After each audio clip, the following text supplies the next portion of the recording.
big episode of the LNR podcast. My name is SK, aka Uncle SK. Okay, Mr. Makasi Mlungu. Yes, man. Yo. Yes, man. How's it going, brother? Easy, brother. Are we? Yeah. Thank you so much for making time. Uzloshlala nathi sibe na this conversation. I really appreciate it. But let's get into it. Your surname, man, it always fascinates me. It's Mlungu. it's a paradox. It's one of those things. Ne. A black guy and his surname Umlungu. Mlungu. Yeah. Your umZulu, umSotho, umXhosa.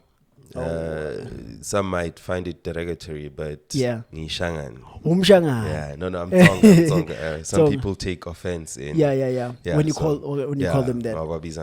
Yeah, Mashangan. But okay, let's get into that. Let's just fix that for people abangayaz. Yeah. What it's Umtsonga. Yeah. Umshangan. Which one is it? Umtsonga is the correct terminology for it. Okay. I think my being around in Balentle for a while, it made me realize the term Shangan liplunga njani. Then you know it's not a good thing. But is it acceptable when I say Umshangan? Is it acceptable or it's not? Look, really? it's just semantics. Abanye abantu have a problem with it. Abanye, it's like, oh, okay. All right. It's like in America with the whole thing of niggers and whatnot. Yeah. So it depends on which side of the fence you are. If you decide to take offense out of it, then sure. That's you. But then Konati Nabanye, who are just okay. It's whatever. It's semantics. Oh, okay. Yeah. So for now we use Tsonga, but Mlungu. Yeah. Is there a meaning there or what? There is actually. Yeah. In many African languages, sure. Mlungu means God. Oh, okay. So not Mlungu, the white person. Yeah, no. That was lost in translation. I've once followed the history where they talk about Uguti when the white men first landed in South Africa. The people in Cape Town. Yeah. When they saw the white men landing with blue eyes, but thinking that's a god. That was God. Yeah, that's a god for that matter. So okay. That's where the history of us calling white people Abelungu comes from. Oh, okay. Hey, siyafunda. But let's take it back, man. Who are you and where you from? Take us through your journey, just for us to get to know you. Who are you? How many minutes do I have for that intro? Take as much as you can. Give or take. Yeah. Well, the reason why I'm asking that is because it has to sort of carry the spirit of what we're talking about here today. Sure.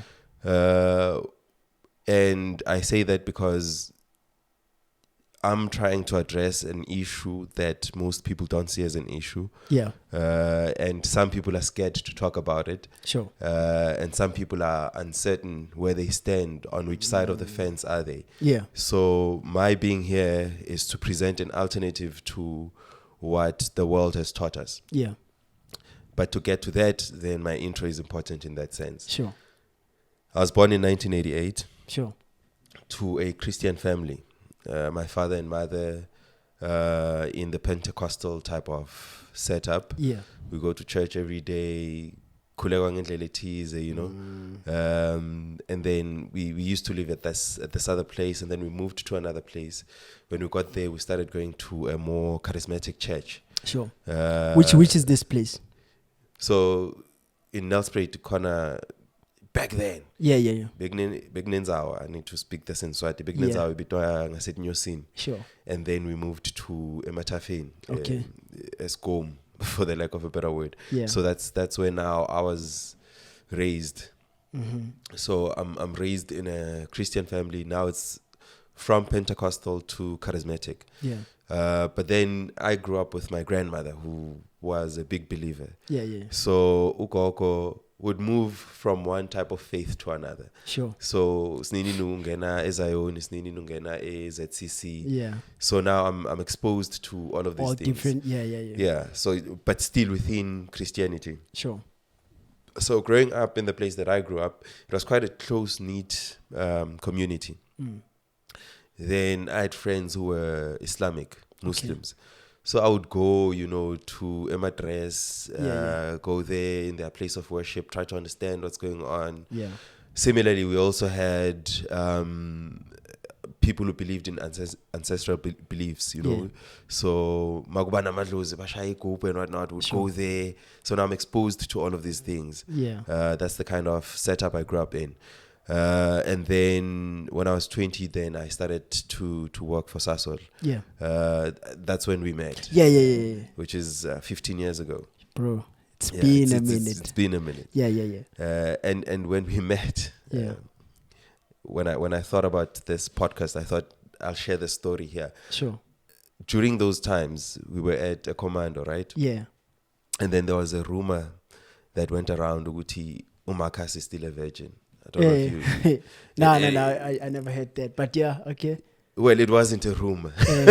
You were? Yeah, because I grew up in that, Christian environment type sex thing. before marriage type of things. So I started working still under the rules of my parents and whatnot. Sure. So I then started going to this other church, like Lukshin. Yeah. And then I became a youth leader, still believing in all of these things. Then it then started when I started questioning things. So that rumor now became a rumor because it was now lies. Yeah. But the long and short of it is that my journey in belief is in, let's say, 4 forms. Yeah. 1, being born into a religion, Sure. living within it. 2, choosing that religion for yourself. Yeah. Now I'm choosing this for myself. It's not a question of my parents are saying this and that. Yeah. Then 3, questioning everything. That's where you become agnostic. You're like, maybe there is a God, maybe there is no God. But why? Wait, how did you get into that questioning? What made you start to question things? Okay. Was it an instant thing? Was it No. It's a long journey. Yeah. I always tell people that you can't just come and say Umakas ran away from Christianity because he wanted to live a life with no rules or no morals. Yeah. It's been a hard journey to come to a point where you're like, I don't believe in this, and denounce it. Yeah. So my questioning started in this sense. When I started working, young as I was, I got exposed to different thinkers, right? So they were asking me certain questions, which I could easily just brush off with high-level answers. They'd ask me about, for instance, there's a guy, Uditim Timunyi. He used to ask me questions like, I don't know if you remember. I remember. He'd ask me questions like, so if there is a God, why is there so much evil in the world? Why is there so much strife? Yeah. Why is there hunger, poverty, and all of these things? Sure. And I'd easily have answers for that. Biblically speaking. But I mean, you cannot argue a point using a point of reference that is being debated. Sure. So angeke ngikuphendule ngeBhayibheli must debate ngeBhayibheli. I need to find another point of reference. In as much as I can take certain points from that book, it doesn't necessarily justify my argument towards you. Yeah. And then there were guys like Abo Ian Ngumalo. At the time, they would ask me about things like, where in the Bible do you find things like sex before marriage is a sin? Sure. Is this biblical or is this human intervention into a spiritual matter and whatnot? Yeah. And then I'd have guys who would question things like, why do you have to pay tithe? I mean, if God created you, God is good enough to want, anything from you. It doesn't make sense. Yeah. Then I had guys who asked me things like, do you believe in heaven? Do you believe in hell? And they'd ask things like, if truly God is your father and he created you, why would he want to take you to eternal damnation where you are burning and burning for eternity? It doesn't make sense. So I then started to have questions of my own. Yeah.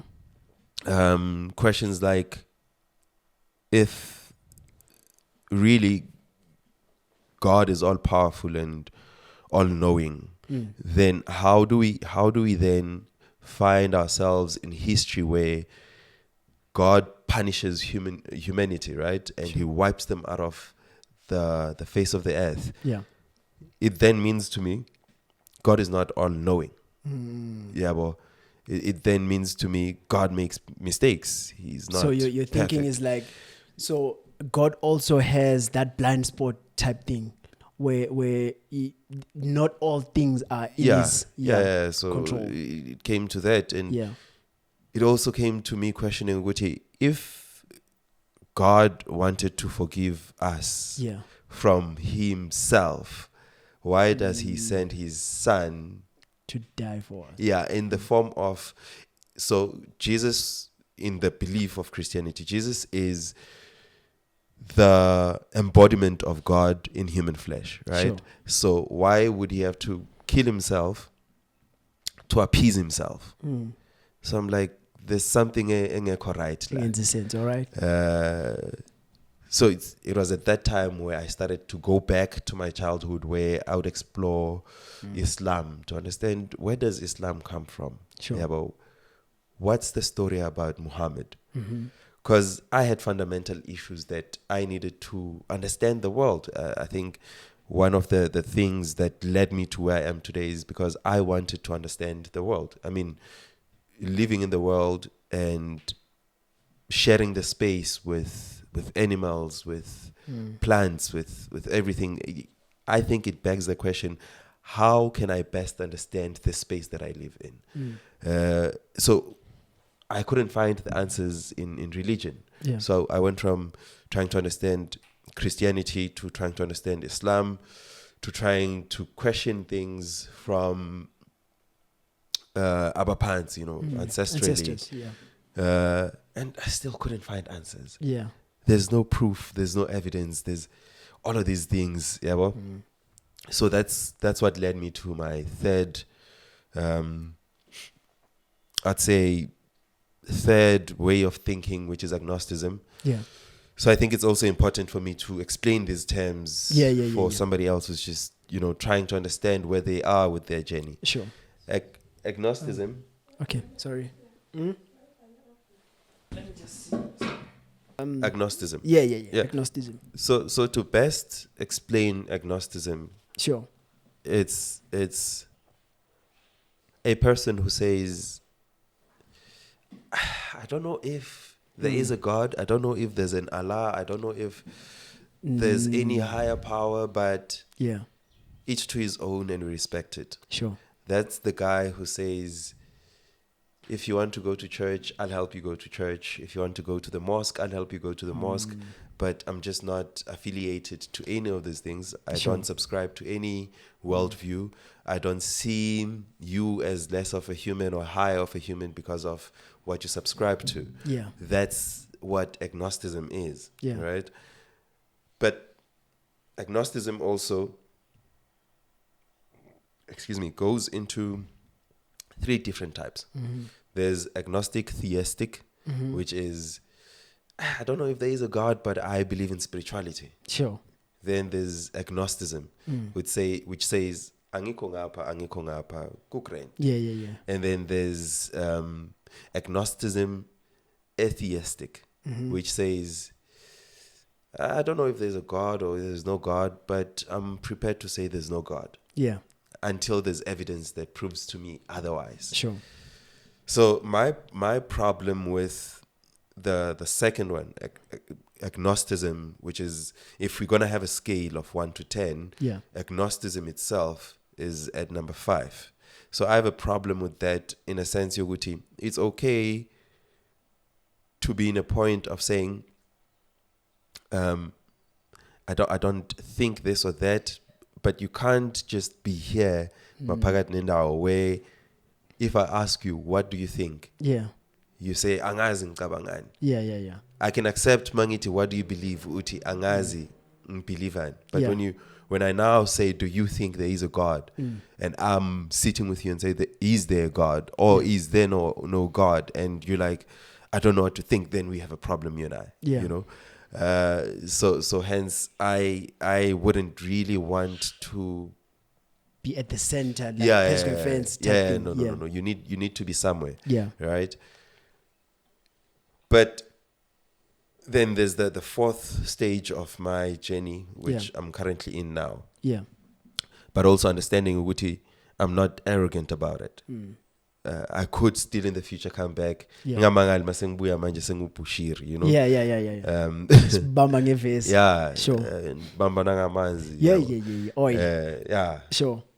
Ngamangali. I'm not arrogant about my stance. Yeah. But at the same time, I want to be fully invested in whatever that my truth is at that time. Sure. Because if we're going to be honest, truth can be quite subjective. It is relative. Yeah. It can be either relative to the time, it can Sure. be relative to the demographic, it can be relative to the environment. Yeah. Because my truth and your truth could be just 1 degree out of your experiences, right? But then also there's that argument to which you don't let your experiences dictate the truth and whatnot. But yeah, we are not there at this point. So the fourth stage that I'm talking about is sure. Atheism. Yeah. Atheism, it's not a belief system. It's not a religion. Yeah. It's nothing. You just exist. You just exist. Yeah. But beyond just existing, you want your existence to have answers. You need to know, why do you live the way you live? Yeah. Why do you breathe? Where do you come from? How old is the world? How many universes do we have? What kind of species do we evolve from? Yeah. Right? So now you start to be very curious and inquisitive of our beginnings, you know? Sure. So once you get to that point, yeah, the reason, in my view, we have the term atheism is so that we can just identify. Oh, okay. But it's nothing. Sure. Hence, you cannot be recruited into atheism because you can't be recruited into nothingness, right? Yeah. And the fundamentals of being atheistic is encouraging people to think, right? Encouraging people to be curious about the world. Yeah. But over and above, it is also a new position. Yeah. To say, guys, it's okay. Yeah, but to say angazi sometimes. Yeah, but because if we were gonna go back and look at, for instance, the story of creation in the Bible, which happened 2,000 years ago, or rather, let me put it this way, which was documented 2,000 years ago on the premises of Uti. It was from Moses and whatnot. But if you really go back and you look at the genesis of it all, the story of creation from the biblical version doesn't make sense. You know? Okay. You look at how old the universe is. We are talking 4.65 billion years.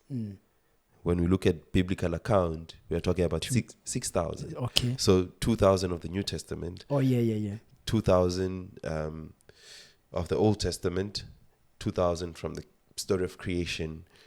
You know, so you're looking at about 6,000 years. Sure. But if you look at the human species, we're talking hundreds of thousands of years in existence.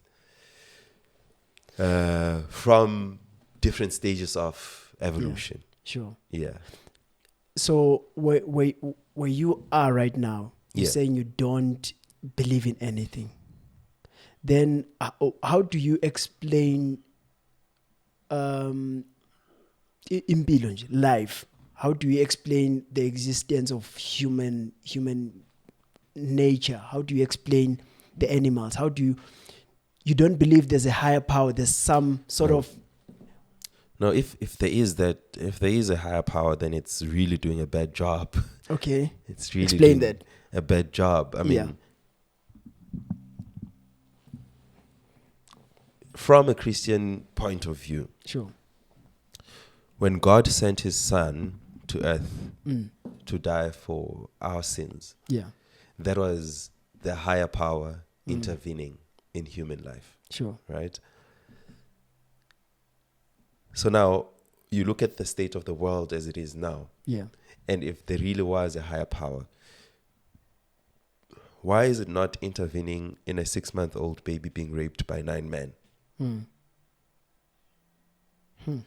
Why is that higher power not intervening in the type of hunger that we see in other parts of Africa? Yeah. Why is he or her, she sitting there and saying they'll figure it out when he created us? Why? Look, as a Christian, that there are nights, there are days outspent praying, crying to God, trying to understand how are these dynamics so foul for human life, and he's not saying anything. I've tried to get to a point of saying, maybe in a dream, show me that you're there. Yeah. And I'm like, no. So getting to the point that I got to, it wasn't just an overnight thing of saying, I equal it. Someone might say, God created everything and gave it to us, gave us everything for us to decide, gave us the minds to think, this is wrong, this is right, to decipher on things. Yeah. And the reason why such things happen, the evil things happen, is because some of us decide to be evil. Yeah. And God gave, like, for instance, I always take the position of God gave us umhlaba. Yeah. For us to plan to do this, but there are those people who block us from accessing umhlaba. Yeah. Those are the evil people. That's how I sometimes look at it. Yeah. Like, for instance, you can't just get land and uchale and live well.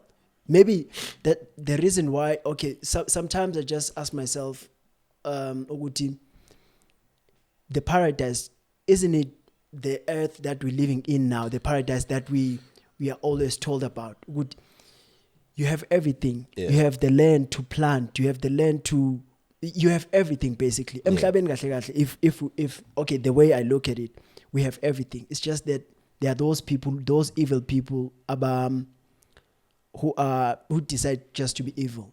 And God gave us everything and gave us that power, or for the lack of a better word, that power to decide whether this is right, this is wrong. If we do wrong, because also, I don't know, what's your take on that? That okay, God gave us everything. That's a fully loaded question. So I need to break it down to a few things. Yeah. One, if we're going to talk about God, the creator who created everything. Sure. Then we need to ask the old adage question, who created God? Okay. Right? Sure. So there's this uncreated entity that creates everything, wants to dictate everything to everything it has created. Yeah. And it claims to give that everything that it created free will. Right? So suddenly there's an issue here. If you gave me free will to do whatever that I want, why punish me if I do whatever that I want? So now the question of good and evil comes into place. Sure. If this so-called action is evil and this so-called question is good, who decides on that? Right? Because, I mean, it's my will. It's my choice. I should be left to do as I please. Yeah. Right? Sure. So suddenly now you think there's no free will. Right? Okay. I think maybe we look at God in a person type of thing. We look at God. Isn't it that the same Bible says God created man in his own image, right? Yeah. So what's the image of God? Because now we're not supposed to be just taking ideas and not questioning. Probably also that, the image. We look at us, the structure. Yeah. What if they're talking about the spiritual part of a human being? Then that's no image. Because image, it's something that I'm supposed to. That's what we are told, Mhlabeni. An image, this is the image. Or maybe you can interpret that image in a different way. You'd say an image in a spiritual, how do they call it? In a spiritual realm, or whatever. That's the thing. For people like myself, sure, that doesn't exist. Yeah. I think, if anything, for one to believe, Yeah. they have to believe in something they don't know. And I don't believe in something I don't know. Sure. Right? So if there's no evidence of these things, Yeah. why do I have to believe in them? And one of the, I told you about the questions that I've had. Yeah. One of the questions is,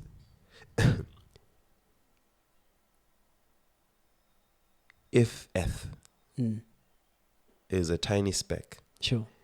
in the Milky Way galaxy, and then there's other planets. Yeah. So with science, things keep on being discovered, and then we need to change with the facts. Sure. Which is one of my issues with religion. It doesn't change. It's been elementary all along. Then human beings would change as time goes by, Yeah. which is a concept I'll discuss with you later. The concept of what we call the shifting of morality zeitgeist. It's coined by Richard Dawkins. Yeah. Excuse me. But going back to what I was saying, that now we I just lost my point. Goodness. Yeah. But okay. Oh yeah. So Sure. so there's planets. There's the planetary system. There's the Milky Way galaxy, and there's all these universes, right? There's talks of multi-universes, right? Sure. So with the multiverse, as they put it, with the Yeah. multiverse, my issue is what makes the human think he is so special. Yeah. That God would create all of those things Yeah. for just him, right? Like, does that make sense? If you start to think about the universe, our known universe alone, to get to other planets, Yeah. we are talking light years away. When you look at the stars, Yeah. and you are suddenly overwhelmed by the beauty of it all, and you suddenly think, there must be somebody who created it. There must be a God who created it, which is not the fact. The fact is the universe came about with millions of years of change, Yeah. right? So this is ever changing. Things are changing, taking different forms. Yeah. So that's my issue with the idea of a creator, right? When you go back, you look at people like Charles Darwin, who coined concepts around evolution, right? Sure. You can come up with hard-pressing questions to those theories, to those facts and evidence, and they would come out right all the time, right? So the story of creation then starts to crumble at those questions, right? And the problem fundamentally in my thinking is that we are brought up, as I told you my story, we are brought up into certain religions, Sure. right? And because we are brought up in that, we can't question those things. For instance, if uzotshela inkosi yakho manje iayini iyashisa, and then in the same breath umtshela ukuthi mawungezwa uzoyisokweni athinta iayini imshise, Yeah. that has become his truth. Yeah. But because you said it in the same tone, in the same spirit, Sure. Then makacabanga ukwenza wrong, then hell is as real as ukushisa kwe-ayini. Sure. So we are brought up into these systems that make us not to question things. Sure. Right? So when I question the creator, I'm moving away from what I've been told about the spirit and whatnot. Sure. Because when I ask questions, so how does this spirit benefit me? Right? Yeah. How does it, when I believed in these things, they happened. Sure. I mean, when I broke away from the church in 2010, 2011, I wasn't breaking away from religion. I was breaking away from the church. And what we would do is we would have street ministry. We would go around praying for people, healing the sick and whatnot. And people would be healed, you know. But they'll be healed. Why do you think that is? Why do you think they It's a question of believing in these things. Sure. Yeah, it's a question of believing in these things. Yeah. Right? There's no empirical evidence that they happened except for when we came and said, we're going to pray for you, you're sick. We put our hands on you, and then somehow the mind is very powerful. Yeah. Neurologically speaking, then your mind tells you there's no pain in my head, and suddenly it's gone.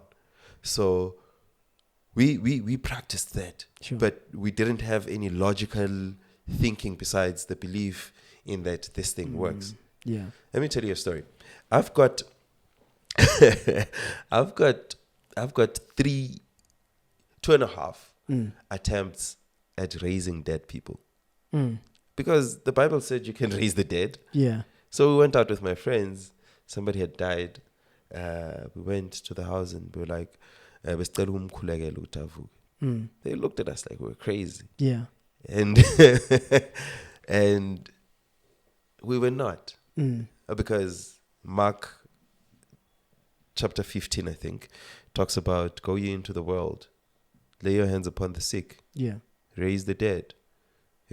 Talks about you'll hold snakes and the venom will not kill you. Sure. And I'm like, I want to believe in that, right? Sure. Then King Ross, we went. The uncles chased us away like, good time.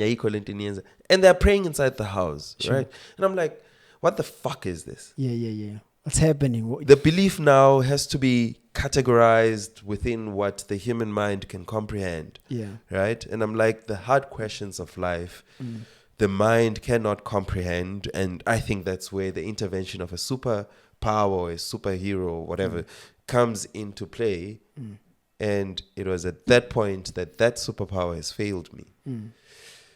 And not only me, but millions of other people who believed in it. So, but what I want to I know I talk a lot. No, it's okay. What I want to reiterate is that I didn't leave Christianity out of being hurt or anything like that. Yeah. It was completely out of logical reasons. Sure. I have put pressure to the beliefs of the system, and the system collapsed. It couldn't hold true to what it preaches. Sure. And I'm like, this is bullshit, man. I'm like, this is bullshit, man. I'm not going to do it. So let's go back home. Yeah. Growing up in a Christian home, but in Abazal, when you now shift away from what they've been teaching you the whole time. So I remember I went home. I think it was, which year was it? 2018, 2019, somewhere there. Yeah. Then I get home, I call my dad, I call my mom. If there's one thing that my parents got right, they've always been a united front. Yeah. Excuse me. So they've always wanted to have a healthy conversation with us. Sure. I think that's what sort of passing down to my kids. Yeah. Healthy conversations, some of which are very difficult to have, but they must be had. So knowing full well that my father holds a position at church, and obviously my mom intercedes for him, and they've got that structure going. Sure. So I sat them down. I said, guys, I don't believe in this thing anymore. I don't go to church. I don't pray. I don't fast anymore as we used to do as a family. I simply do not believe there is a God who exists. Yeah. My mom broke down in tears. She was like, because that's why now I'm thinking a parent would be like, what's happening? She broke down in tears. Sure. She was like, yeah. And I'm like, no. Because I'm sure she's thinking he's losing his ways. What's happening? The devil is... Yeah. So I was like, no. Yeah. This is the way that I've chosen for myself. Sure. So my dad decided to put me under pressure and ask me tough questions. Yeah. Which I was more than happy to answer. Yeah. So at the end of our conversation with my dad, he was like, I understand. Yeah. I get where you're coming from. But we will continue to pray for you. Sure. So whatever that I go through, which I share openly with my family, my parents and everybody, they still want to insist on praying for me. they always insist on praying for me. Yeah. Right? Yeah. So when I go through shit in life, they're the first people to call. Sure. Not because I believe their prayers will rescue me or anything. Yeah. But because if there is such a thing as a God, in my life, they my gods. Yeah. My mom and my dad, they my gods, and that's it. Those are the people I pay homage to. At the end of the day, when I die, returning to the soil, which becomes nutrition for the earth, I'd have served my gods the best way that I could, and it's my parents. On that point, if they were to pass away, God forbid, if they were to pass away, they will. Yeah. they will at some point. But they have to. But we don't want them to at this time. Yeah, not right away. Yeah. They will. Sure. Would you consider, or would you visit them, or would you? I'm going to the site of ancestors. Visit their graves. Yeah. Would you go there just to say, okay, my parents, this is where they're lying. Yeah. I miss them. I visit them. Shiyama or whatever. Would you do that? So my grandmother passed away 2011. Sure. There's a friend of mine who passed away 2018. There's a friend of mine who passed away 2020. Sure. Was it 2020? I think 2020, 2021, somewhere there. Yeah. These are people that I really loved. Yeah. Every now and then, I visit their graves. Yeah. Not for them to listen to my crap or anything. Sure. It's for me, just to be in an area where their body is buried. Lying. Yeah. It's got nothing to do with believing in them intervening in my current struggles. Yeah. It's just me. We used to talk about these things. Yeah. I would go. My friend who passed away in 2018, the grave is in Fourways. I'd go there, and we used to drink a lot of Gordons together. Yeah. I just sit there with my Gordons and just say, Ndanga, you know what's happening right now in my life? Yeah. Not that he hears me. Fuck no. I mean, neurologically speaking, is that for you? that's for me. Sure. It's in remembrance of. Yeah. It's got nothing to do with him. Yeah. When I go to Nelspruit, I go to my grandmom's grave. Yeah. I clean up, I sit down and say, hey, Koko, this is what's going on. Yeah. She's not going to hear shit, man. It's just for me. At the end of the day, those practices, understand, they're for you. Yeah. They've got nothing to do with that person. At least that's my logic in that. Yeah, well, it's got nothing. So if my parents die, whenever they decide to, for sure, I'll go. Would you say, by saying that, because kubantu abakholelwa kuma ancestors, that's part of what they do, even though maybe they would say, bogogo nabomkhulu ngicela nivule indlela mhlambe talk to God, because kubantu abakholelwa kuma ancestors, they believe abantu bakubo labasebandlulile, they're closer to God. They communicate with God through their loved ones asebandlulile. That's what they believe, right? So, but it's fine. Yeah. Don't you think you're leaning more towards that doing that? I'm not. Logically speaking, no, I'm not. Sure. I understand these people are dead. They're gone. It's just that the last time I got to interact with them, so to speak, was at this point. So it becomes a monumental point.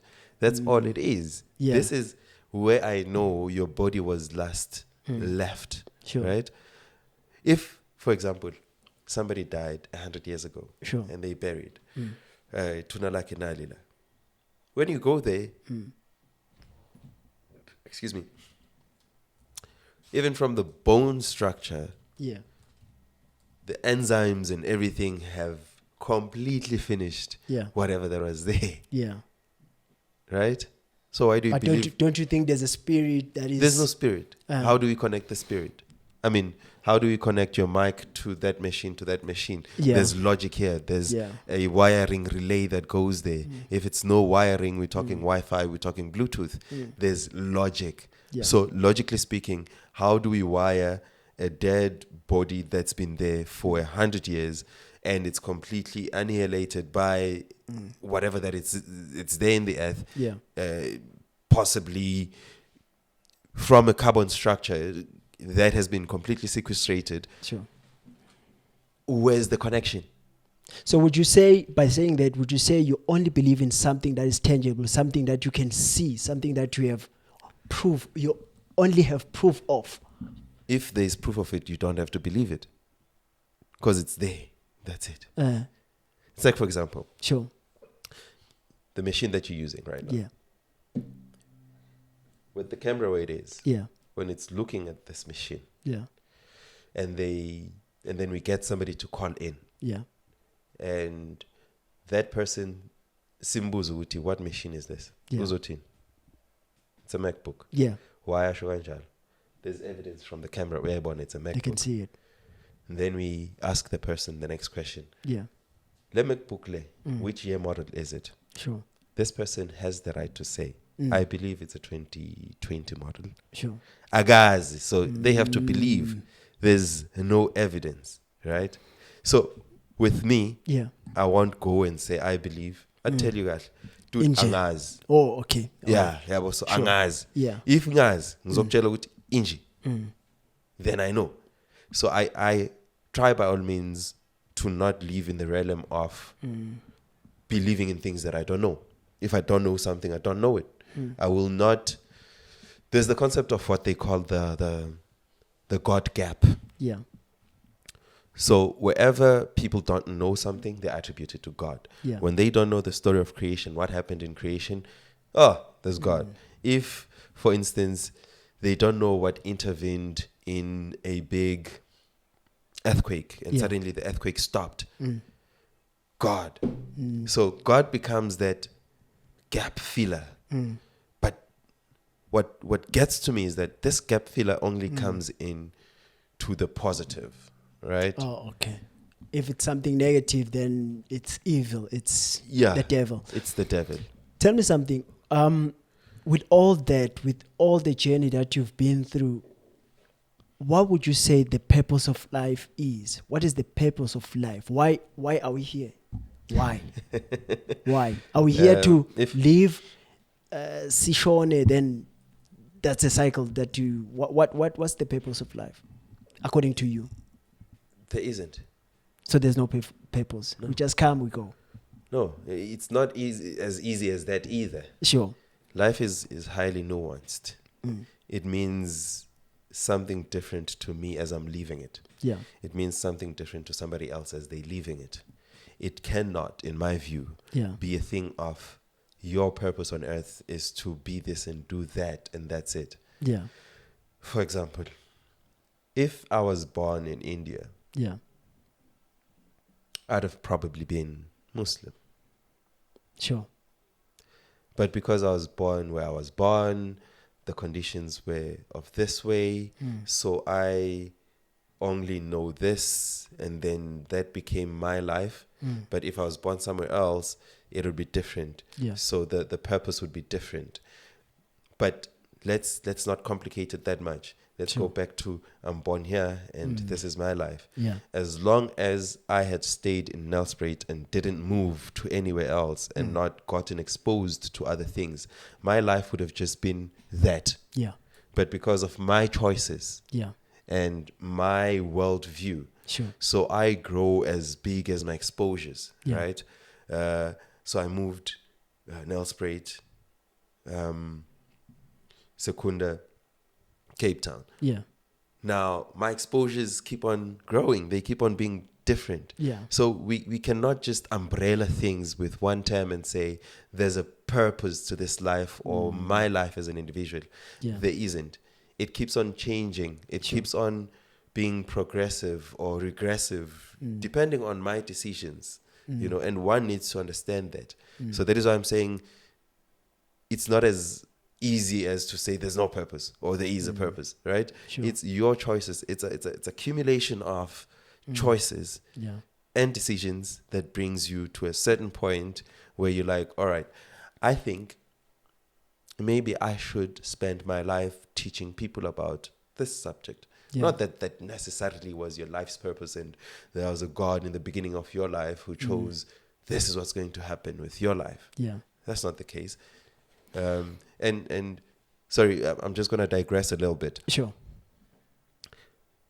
There's also the notion of somebody becomes atheistic because they are running away from responsibility of morality, right? Yeah. So, sure. That's not true.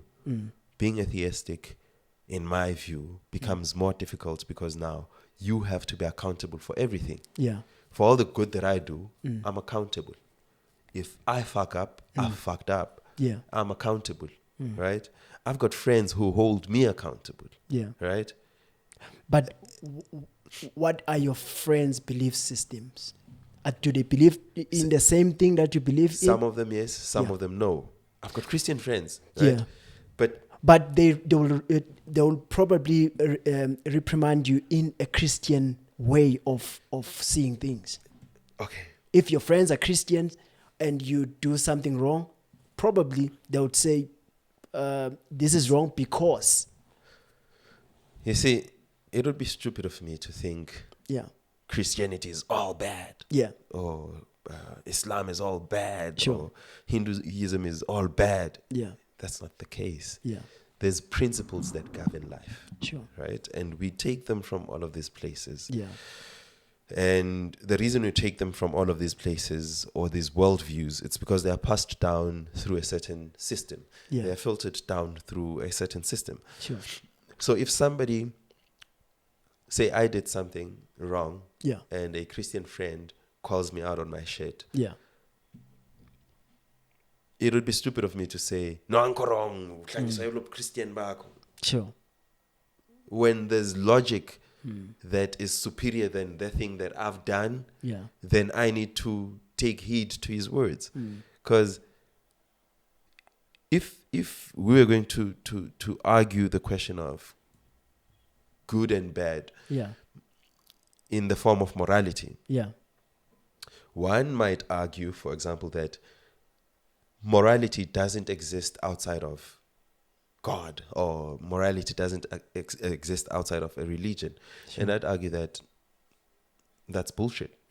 Because morality is, as a matter of fact, a systematic way of doing things for a society to be progressive and be able to accommodate its members.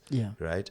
So how morality came about, and there's also the idea that Richard Dawkins talks about, the shifting of moral zeitgeist, which is to say that 100 years ago it was okay to have slaves.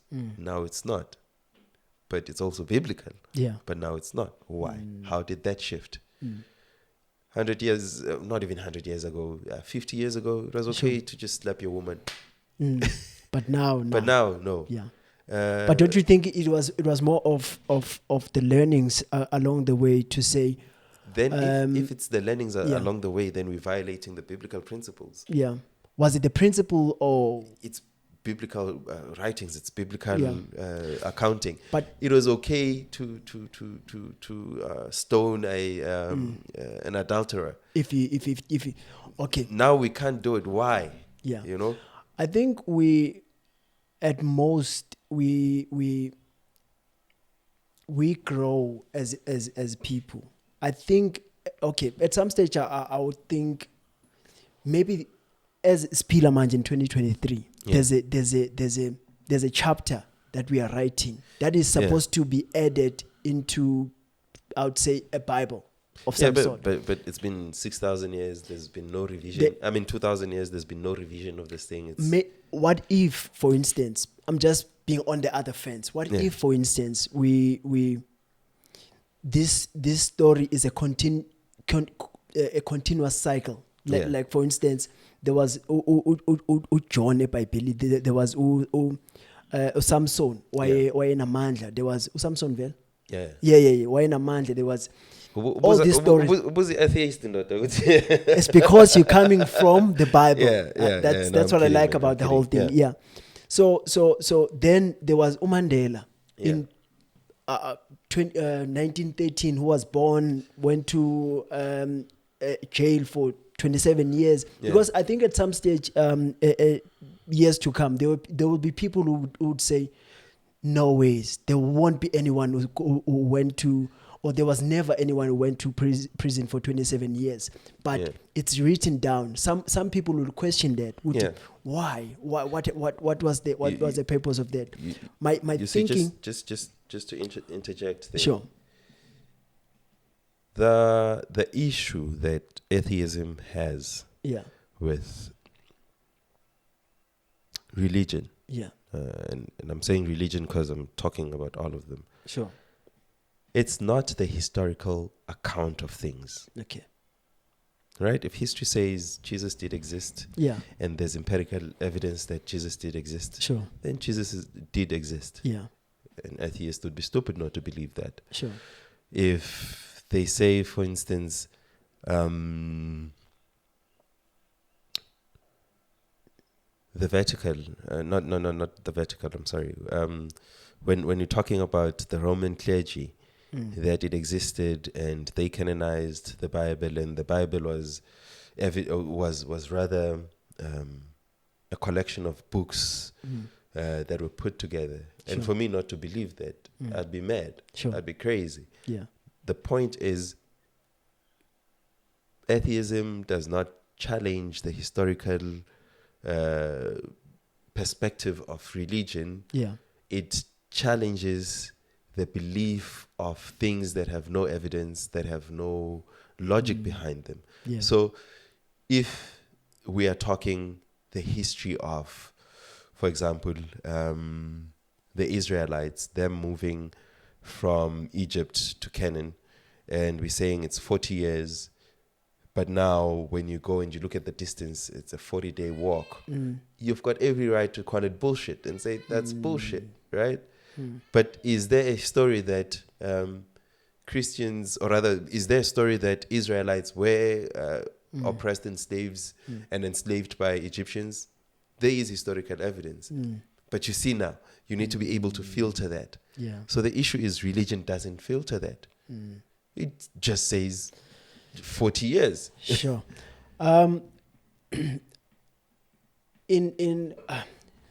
As we're approaching the closing, do you believe that in the Bible itself, I'm glad that you've been in that space. Do you believe in the Bible itself? There are teachings that are very fundamental for humans or for the people abakholelwa kuyo. Yeah, no. Even for those abangakholelwa kuyo. Sure. There are things that are universal truths. Yeah.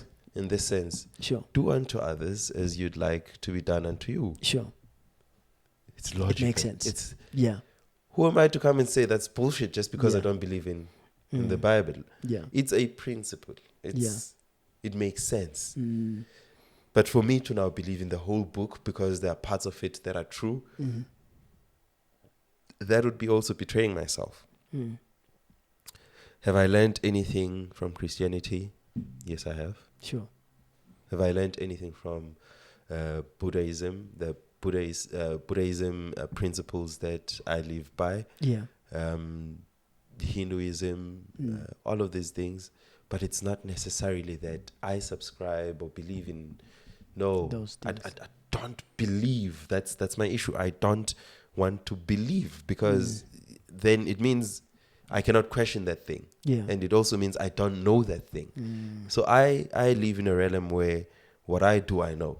If I don't know it, I admit to not knowing it. I'm not going to bring about the God gap. Yeah. And say, let's throw in that gap.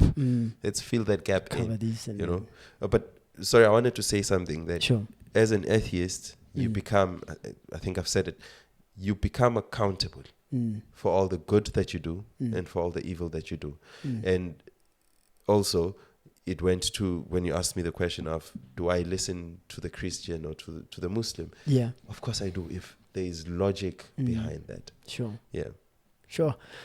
This conversation is very interesting, and I wish we had more time. I think we should sihlalele phansi futhi, and I think this was an intro to many more conversations, because there are a lot of people who are maybe in the same position. Because sometimes we. My question. There was something I wanted to ask. Do you think the Bible was aligned to or made or brought to us to enslave us? What do you think about that? When you say enslave us, are you talking the African context? Yes. Oh, excuse me.